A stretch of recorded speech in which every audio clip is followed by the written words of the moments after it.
মেসির কথা বলি, ফিলিস্তিনের মাটিতে আজও ইসরায়েলিরা, মনে রাখবেন ভালো করে, ইসরায়েলিরা ফিলিস্তিনের মাটিতে আজও আমাদের নিষ্পাপ শিশু সন্তানদেরকে বুলেটের আঘাতে তাদের কলিজাকে ঝাঁঝরা করছে এখনো। ঠিক তবে ঠিক বললাম? বলেন। আপনি চোখ দুটো বন্ধ করে চিন্তা করুন, আপনার শিশু সন্তান কলিজার টুকরো আপনার কোলে, আপনার কোল থেকে ছিনিয়ে নিয়ে যদি আপনার বাবার সামনে আপনি মা আপনার সামনে আপনার শিশু সন্তানকে ব্রাশ ফায়ার করে হত্যা করে, আপনি কি ঠিক থাকতে পারবেন? নাকি আপনি মাতাল হয়ে যাবেন, আপনি পাগল হয়ে যাবেন? এই আচরণ তো তারা নিয়মিত করছে ফিলিস্তিনের মাটিতে। ফিলিস্তিনের মাটি আজকে মুসলমানদের রক্তে নিয়মিত রঙিন হচ্ছে, মুসলমানদের রক্ত নিয়মিত পতিত হচ্ছে সেখানে।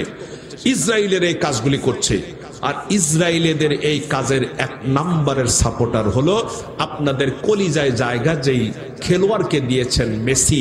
এই মেসি হলো ইসরায়েলেদের এক নম্বরের সাপোর্টার এবং সমর্থক।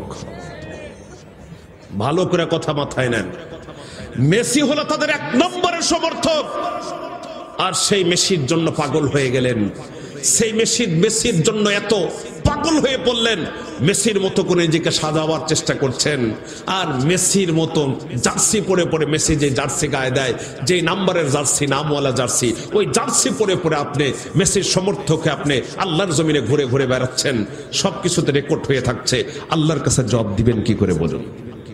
কিছুক্ষণ আগেই ফেসবুকে ঢুকে দেখেছি আমাদের বাংলাদেশের নাস্তিকদের মধ্যে হতো অন্যতম নাস্তিক নিঝুম মজুমদার। নাম বলাটা আমার যদিও বা বলতাম না, বলার দরকার ছিল না। এই নিঝুম মজুমদার খেলাকে কেন্দ্র করে বাংলাদেশের বহু ওলামায়ে কেরামদের মন্তব্যকে কটাক্ষ করে প্রত্যাখ্যান করছে। তারা বলতেছে শুধু ধর্ম ধর্ম ধর্ম ধর্ম, সব জায়গায় ধর্ম টানার চেষ্টা করেন, ধর্মকে ধর্মের জায়গায় রাখতে দেন, আনন্দ বিনোদনকে আনন্দ বিনোদনের মতো ভোগ করতে দেন। লাইফ আপনার ছোট, একটাই জীবন, এই জীবনকে উপভোগ করুন, এই জীবনকে উপভোগ করুন, ধর্মকে ধর্মের জায়গায় রাখুন। আর খেলাধুলা যেগুলি আছে এর সাথে ধর্মকে মিলাবার চেষ্টা করিয়েন না।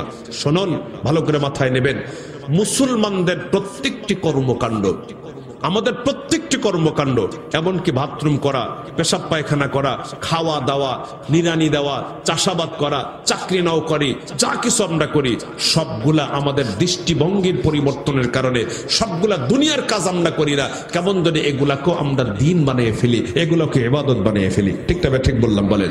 মুসলমানদের প্রত্যেকটি কাজ দৃষ্টিভঙ্গির পরিবর্তনের কারণে এগুলা ইবাদত। আমরা সন্তান জন্ম দেই, ইবাদত। আমরা বাথরুমে যাই, ইবাদত। আমরা খাই, ইবাদত। আমরা চাষাবাদ করি, ইবাদত। আমরা যা করি সবকিছুকে আমরা ইবাদত বানিয়ে ফেলি। 24 ঘন্টার প্রত্যেকটি কর্মকাণ্ড আমাদের দৃষ্টিভঙ্গির পরিবর্তনের কারণে, নিয়তের পরিবর্তনের কারণে এগুলি স্বাভাবিক দুনিয়ার কাজ থাকে না, এগুলি আমাদের কি হয়ে যায়? ইবাদত হয়ে যায়। তো উনি বলতেছেন যে হুজুর, আপনারা যে শুধু বলেন 24 ঘন্টা দিনের কথা বলেন, ধর্ম ধর্ম ধর্ম ধর্ম মানেন, তাহলে আপনারা বাল বাচ্চার সাথে খেলা করেন, এটা ধর্ম হয় কেমনে? ও তো পাগল, ও তো বুঝে নাই যে মুসলমানরা বাল বাচ্চার সাথে খেলাধুলা করে, এটাও নবীজির সুন্নত মনে করে করলে এটাও ইবাদত হয়। কথা বুঝাতে পেরেছি?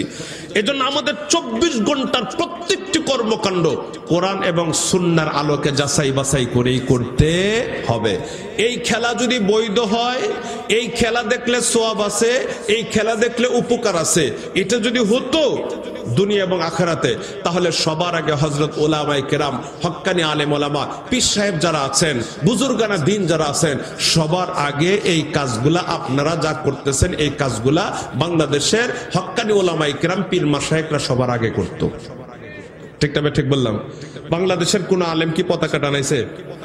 বাংলাদেশের কোন আলেম কি পর্দার সামনে গিয়ে খেলা দেখে? তাহলে আপনারা দেখছেন উম্মাদ হয়ে পড়েছেন। আমাদের প্রত্যেকটি কাজকে আমরা দিন বানাতে চাই, এই খেলাকে আমরা জীবনেও দিন বানাতে পারবো না। এজন্যই বলছিলাম, যুবক